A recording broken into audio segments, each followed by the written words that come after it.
All right, Lamentations. Author, probably Jeremiah, written 587 BC. Purpose. Jerusalem has been destroyed by Babylon, her people killed, tortured, and dragged away into captivity. Jeremiah's grief is overwhelming, and tears flowed from a broken heart, so much so he is known as the weeping prophet. The tears are just as much a message as his words, but what do they convey? Jeremiah is not weeping because of some self-centered suffering, mourning a personal loss. No, he is weeping because the people have rejected their God, the one who made them, loved them, and repeatedly sought to bless them. Jeremiah wept because he knew what lay ahead for his people. The book of Jeremiah predicted this calamity. Lamentations now looks back on it as a funeral dirge for a fallen city.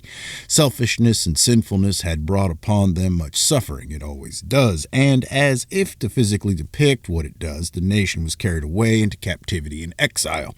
Sin separates. What the river of tears reveals is the depth of emotion that God has for us, his longing. If we could only realize that these tears are not from a place of weakness or mere human sorrow, but that they flow from the very throne of God, from an eternal heart of compassion that never fails, whose mercies are new every morning.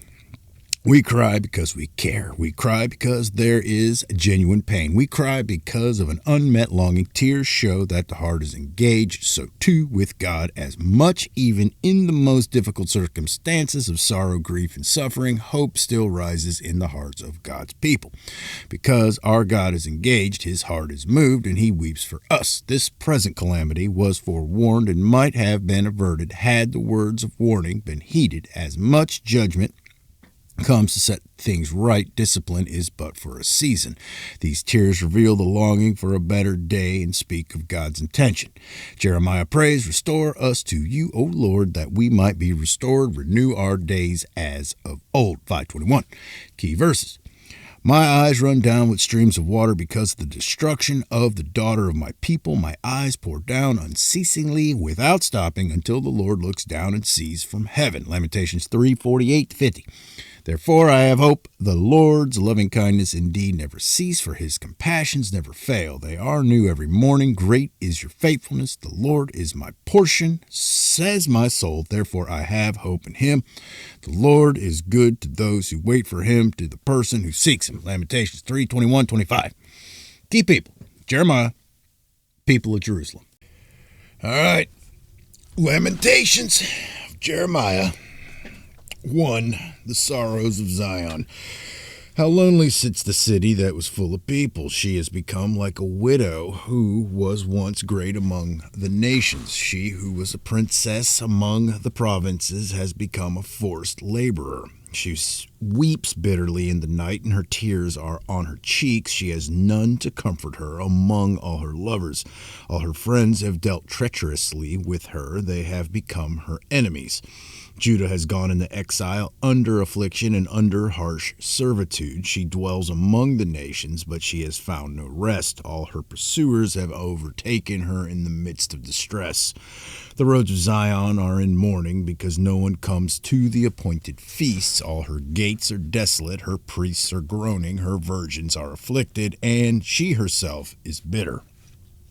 Her adversaries have become her masters. Her enemies prosper, for the Lord has caused her grief because of the multitude of her transgressions. Her little ones have gone away as captives before the adversary.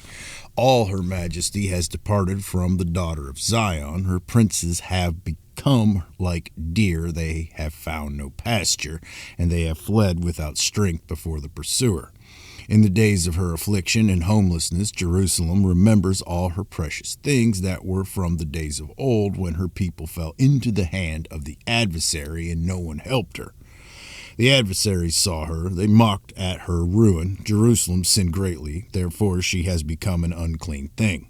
All who honored her despise her because they have seen her nakedness. Even she herself groans and turns away. Her uncleanness was in her skirts. She did not consider her future.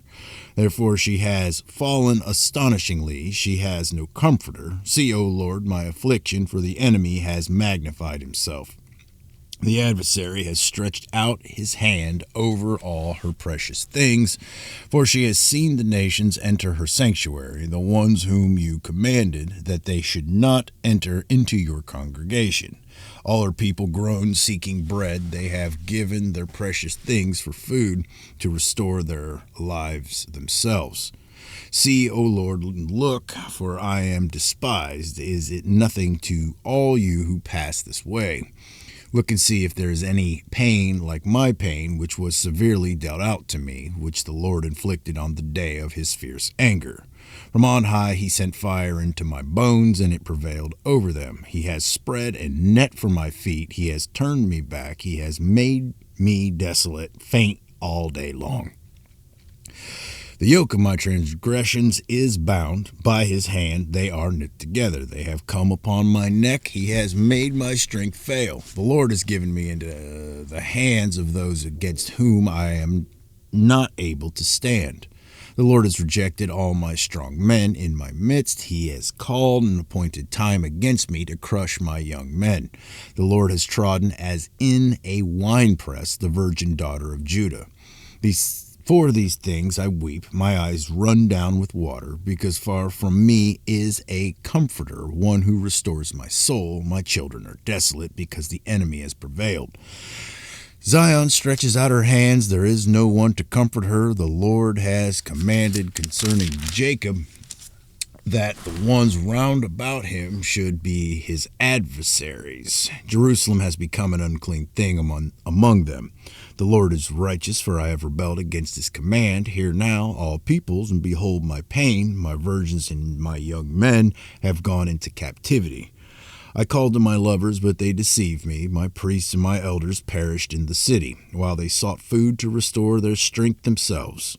See, O Lord, for I am in distress. My spirit is greatly troubled. My heart is overturned within me, for I have been very rebellious. In the street the sword slays. In the house it is like death. They have heard that I groan. There is no one to comfort me. All my enemies have heard of my calamity. They are glad that you have done it. Oh, that you would bring the day which you have proclaimed, that they may become like me. Let all their wickedness come before you, and deal with them as you have dealt with me, for all my transgressions, for my groans are many, and my heart is faint. All right, Lamentations 2, God's anger over Israel. How the Lord has covered the daughter of Zion with a cloud of his anger. He has cast from heaven to earth the glory of Israel, and has not remembered his footstool in the day of his anger. The Lord has swallowed up. He has not spared all the inhabitants of Jacob. In his wrath he has thrown down the strongholds of the daughter of Judah. He has brought them down to the ground. He has profaned the kingdom and its princes. In fierce anger he has cut off all the strength of Israel. He has drawn back his right hand from before the enemy, and he has burned in Jacob like a flaming fire, consuming round about. He has bent his bow like an enemy. He has sent his right hand like an adversary, and slain all that were pleasant to the eye. In the tent of the daughter of Zion he has poured out his wrath like fire. The Lord has become like an enemy. He has swallowed up Israel. He has swallowed up all its palaces. He has destroyed its strongholds, and multiplied in the daughter of Judah mourning and moaning. And he has violently treated his tabernacle like a garden booth. He has destroyed his appointed meeting place. The Lord has caused to be forgotten the appointed feast and Sabbath in Zion, and he has despised king and priest in the indignation of his anger. The Lord has rejected his altar. He has abandoned his sanctuary. He has delivered into the hand of the enemy the walls of her palaces. They have made a noise in the house of the Lord, as in the day of the appointed feast. The Lord determined to destroy the wall of the daughter of Zion. He has stretched out a line. He has not restrained his hand from destroying, and he has caused rampart and wall to lament. They have languished together. Her gates have sunk into the ground. He has destroyed and broken her bars. Her king and her princes are among the nations. The law is no more. Also, her prophets find no vision from the Lord. The elders of the daughter of Zion sit on the ground. They are silent. They have thrown dust on their heads. They have girded themselves with sackcloth. The virgins of Jerusalem have bowed their heads to the ground. My eyes fail because of tears. My spirit is greatly troubled. My heart is poured out on the earth because of the destruction of the daughter of my people, when little ones and infants faint in the streets of the city. They say to their mothers, "Where is grain and wine?" as they faint like a wounded man in the streets of the city, as their life is poured out on their mother's bosom. How shall I admonish you? To what shall I compare you, O daughter of Jerusalem? To what shall I liken you as I comfort you, O virgin daughter of Zion? For your ruin is as vast as the sea. Who can heal you? Your prophets have seen for you false and foolish visions, and they have not exposed your iniquity so as to restore you from captivity, but they have seen you for you false and misleading oracles. All who pass along the way clap their hands in derision at you. They hiss and shake their heads at the daughter of Jerusalem. Is this the city of which they said, the perfection of beauty, a joy to all the earth?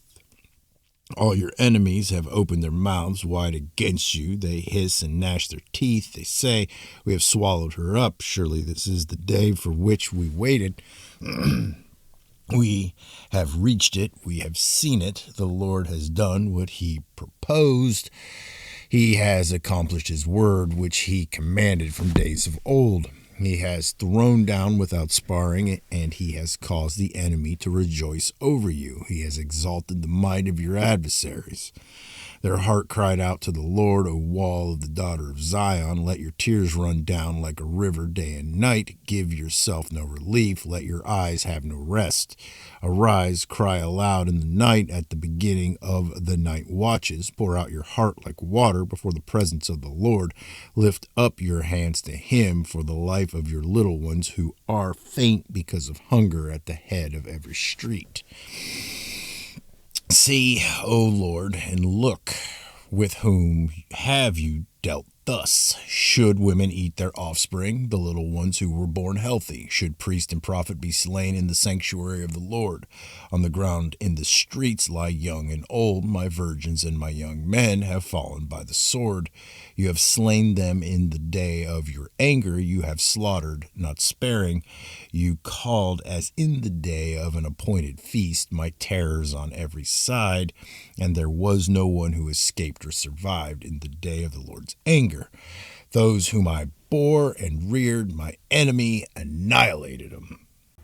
All right, Lamentations 3, Jeremiah shares Israel's affliction. I am the man who has seen affliction because of the rod of his wrath. He has driven me and made me walk in darkness and not in the light. Surely against me he has turned his hand repeatedly all the day. He has caused my flesh and my skin to waste away. He has broken my bones. He has besieged and encompassed me with bitterness and hardship. In dark places he has made me dwell like those who have long been dead. He has walled me in so that I cannot go out. He has made my chain heavy. Even when I cry out and call for help, he shuts out my prayer. He has blocked my ways with hewn stone. He has made my paths crooked. He is to me like a bear lying in wait, like a lion in secret places. He has turned aside my ways and torn me to pieces. He has made me desolate. He bent his bow and set me as a target for his arrow. He made the arrows of his quiver to enter into my inward parts. I have become a laughingstock to all my people, their mocking song all the day. He has filled me with bitterness. He has made me drunk with wormwood. He has broken my teeth with gravel. He has made me cower in the dust. My soul has been rejected from peace. I have forgotten happiness. So I say, my strength has perished, and so has my hope from the Lord. Hope of relief in God's mercy. Remember my affliction and my wandering, the wormwood and bitterness. Surely my soul remembers and is bowed down within me. This I recall to my mind, therefore I have hope. The Lord's loving kindness indeed never cease, for his compassions never fail. They are new every morning. Great is your faithfulness. The Lord is my portion, says my soul, therefore I have hope in him. The Lord is good to those who wait for him, to the person who seeks him. It is good that he waits silently for the salvation of the Lord. It is good for a man that he should bear the yoke in his youth. Let him sit alone and be silent, since he has laid it on him. Let him put his mouth in the dust, perhaps there is hope. Let him give his cheek to the smiter. Let him be filled with reproach, for the Lord will not reject forever. For if he causes grief, then he will have compassion according to his abundant loving kindness. For he does not afflict willingly or grieve the sons of men, to crush under his feet all the prisoners of the land, to deprive a man of justice in the presence of the Most High, to defraud a man in his lawsuit. Of these things the Lord does not approve. Who is there who speaks and it comes to pass unless the Lord has commanded it? It is not from the mouth of the Most High that both good and ill go forth. Why should any living mortal or any man offer complaint in view of his sins? Let us examine and probe our ways, and let us return to the Lord. We lift up our heart and hands toward God in heaven. We have transgressed and rebelled. You have not pardoned. You have covered yourself with anger and pursued us. You have slain and have not spared. You have covered yourself with a cloud so that no prayer can pass through. You have made us mere offscouring and refuse in the midst of the peoples.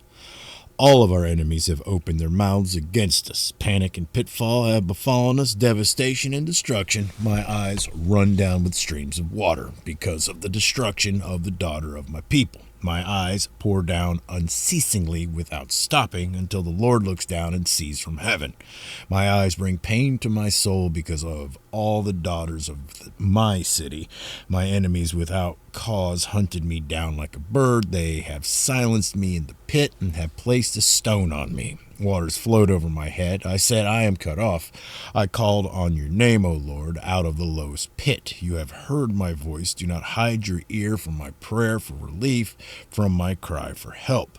You drew near when I called on you. You said, do not fear. O Lord, you have pleaded my soul's cause. You have redeemed my life. O Lord, you have seen my oppression. Judge my case. You have seen all their vengeance, all their schemes against me. You have heard their reproach, O Lord, all their schemes against me. Said it again. The lips of my assailants and their whispering are against me all day long. Look on their sitting and their rising. I am their mocking song. You will recompense them, O Lord, according to the work of their hands. You will give them hardness of heart. Your curse will be on them. You will pursue them in anger and destroy them from under the heavens of the Lord. All right, Lamentations 4, distress of the siege described. How dark the gold has become, how pure gold has changed. The sacred stones are poured out at the corner of every street. The precious sons of Zion weighed against fine gold, how they are regarded as earthen jars, the work of a potter's hands. Even jackals offer the breast, they nurse their young, but the daughter of my people has become cruel, like ostriches is in the wilderness. The tongue of the infant cleaves to the roof of its mouth because of thirst. The little ones ask for bread, but no one breaks it for them. Those who ate delicacies are desolate in the streets. Those reared in purple embrace ash pits, for the inequity of the daughter of my people is greater than the sin of Sodom, which was overthrown as in a moment, and no hands were turned towards her. Her consecrated ones were purer than snow. They were whiter than milk. They were more ruddy in body than corals. Their polishing was like lapis lazuli. Their appearance is blacker than soot. They are not recognized in the streets. Their skin is shriveled on their bones. It is withered. It has become like wood. Better are those slain with the sword than those slain with hunger, for they pine away, being stricken for lack of the fruits of the field. The hands of compassionate women boiled their own children. They became food for them because of the destruction of the people, daughter of my people. The daughter has accomplished. Damn. Let me do that one more time. The hands of the compassionate women boiled their own children. They became food for them because of the destruction of the daughter of my people. The Lord has accomplished his wrath. He has poured out his fierce anger, and he has kindled a fire in Zion, which has consumed its foundations. The kings of the earth did not believe, nor did any of the inhabitants of the world, that the adversary and the enemy could enter the gates of Jerusalem. Because of the sins of her prophets and the iniquities of her priests, who have shed in her midst the blood of the righteous. They wandered blind in the streets. They were defiled with blood, so that no one could touch their garments. Depart, unclean, they cried of themselves. Depart, depart, do not touch. So they fled and wandered. Men among the nations said, they shall not continue to dwell with us. The presence of the Lord has scattered them. He will not continue to regard them. They did not honor the priests. They did not favor the elders. Yet our eyes failed. Looking for help was useless. In our watching we could have watched for the nation that could not save. They hunted our steps so that we could not walk in our streets, and our end drew near. Our days were finished, for our end had come. Our pursuers were swifter than the eagles of the sky. They chased us on the mountains. They waited in ambush for us in the wilderness. The breath of our nostrils, the Lord's anointed, was captured in their pits, and of whom we have said, under his shadow we shall live among the nations. Rejoice and be glad, O daughter of Edom, who dwells in the land of Uz. But the cup will come around to you as well. You will become drunk and make yourself naked. The punishment of your iniquity has been completed, O daughter of Zion. He will exile you no longer, but he will punish your iniquity, O daughter of Edom. He will expose your sins. All right, Lamentations 5, a prayer for mercy. Remember, O Lord, what has befallen us. Look and see our reproach. Our inheritance has been turned over to strangers, our houses to aged aliens. We have become orphans without father. Our mothers are like widows. We have to pay for our drinking water. Our wood comes to us at a price. Our pursuers are at our necks. We are worn out. There is no rest for us. We have submitted to Egypt and Assyria to get enough bread. Our fathers sinned and are no more. It is we who have borne their iniquities. Slaves rule over us. There is no one to deliver us from their hand. We get our bread at the risk of our lives because of the sword in the wilderness. Our skin has become as hot as an oven because of the burning heat of famine. They ravished the women in Zion, the virgins in the cities of Judah. Princes were hung by their hands. Elders were not respected. Young men worked at the grinding mill. The youths stumbled under loads of wood. Elders are gone from the gate, young men from their music. The joy of our hearts has ceased. Our dancing has been turned into mourning. The crown has fallen from our head. Woe to us, for we have sinned. Because of this, our heart is faint. Because of things our eyes are dim. Because of Mount Zion, which lies desolate, foxes prowl in it. You, O Lord, rule forever. Your throne is from generation to generation. Why do you forget us forever? Why do you forsake us so long? Restore us to you, O Lord, that we may be restored. Renew our days as of old, unless you have utterly rejected us and are exceedingly angry with us.